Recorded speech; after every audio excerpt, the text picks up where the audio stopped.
Hi everybody, welcome back to another episode of Batavia High School Bass Fishing. Today we're going to spool a spinning reel, and I've got a couple tricks that maybe you haven't seen before that will help you to have more success with your... Okay, so the first thing I'm going to do is put some backing on. I'm going to use this Big Cat trilene. It's 30-pound test. It's meant for catfish.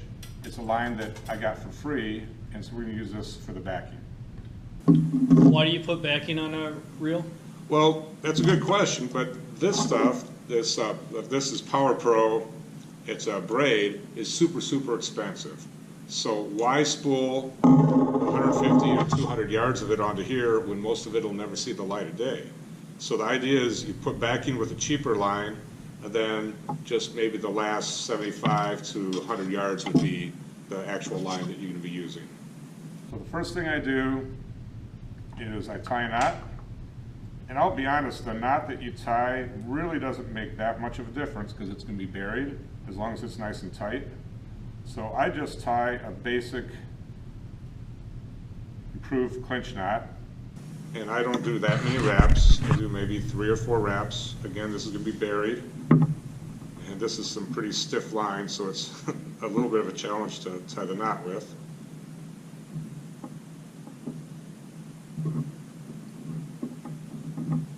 While you're tying that knot, I see you have some electrical tape out. What's the electrical tape for? Okay, so the electrical tape is so that you don't get spin on your spool. Now, this is a Pflueger President reel, and one neat thing that Pflueger does is they have a rubber material that goes around this spool that is supposed to prevent the line from spinning. If you tie braid directly to the spool, spinning becomes very common, and I've had this happen where it almost feels like the drag is letting out with my line, because you see it spinning, but you don't hear the telltale clicking of the drag, and that's when you know that your line is spinning. Again, I'm tying a mono on here, so we shouldn't have any twist, but I don't like to take any chances, so I put the electrical tape on. All right, so here we go. Here's the electrical tape. I just simply wrap it around. One wrap is all you need. I'm just going to keep this from moving at all. And now I'm ready to start spooling. Now, okay, so how do I know which side to put down? In this case, this line is coming off in this direction, and I want it to go on the spool in the same direction. So I'm going to go label down, like so. Okay, now at this point, the most important thing is to put this backing on very tight.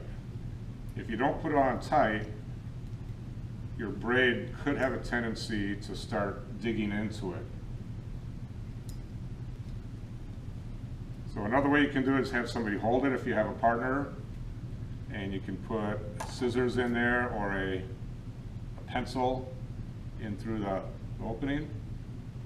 It's another way to do it, and I'll put the pressure on it, and all my partner has to do is hold it. Again, tighten this down.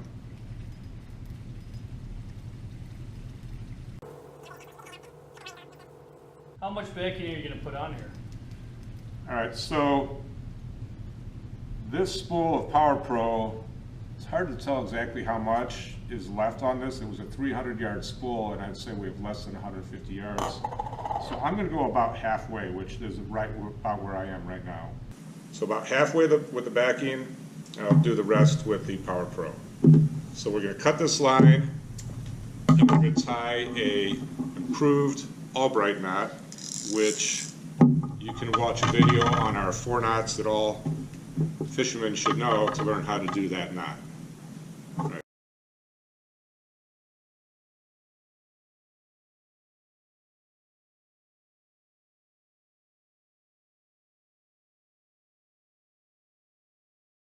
Okay, so now that we've got our lines attached together, it's just a matter of winding on the rest of my braid.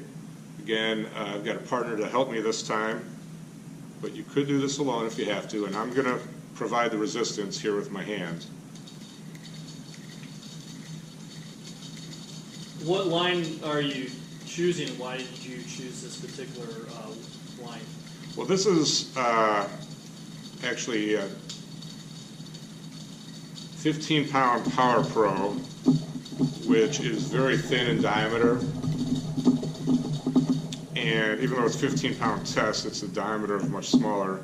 And if you look on the reel, usually it's going to tell you what pound test that you can put on. So this one says braid, 10 pound, I can put 160 yards on it. But this is a thinner diameter. The diameter is equal to about 10-pound test, so we should be good with this. And as far as how much line to put on, I like to really put a lot of line on my spinning reels. In the old days when I'd use mono, if you put this much line on, it would all come coiling off. But with a braid, that doesn't really happen. So you can put more line on, which means you're going to be able to cast further, and every time you wind, you'll be able to bring in a little bit more line with every rotation of the handle. So I'd say we're getting pretty close here. I might crank another couple of turns, but I think we're just about done.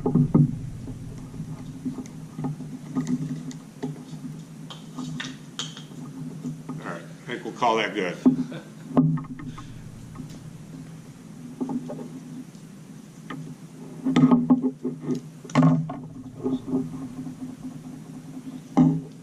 All right, so hopefully those couple tips of putting the black electrical tape on, putting some kind of a backing on, and then spooling your expensive line only about a little bit more than what you need per cast. Hopefully those tips will save you some money and make your experience out on the water a lot more fun.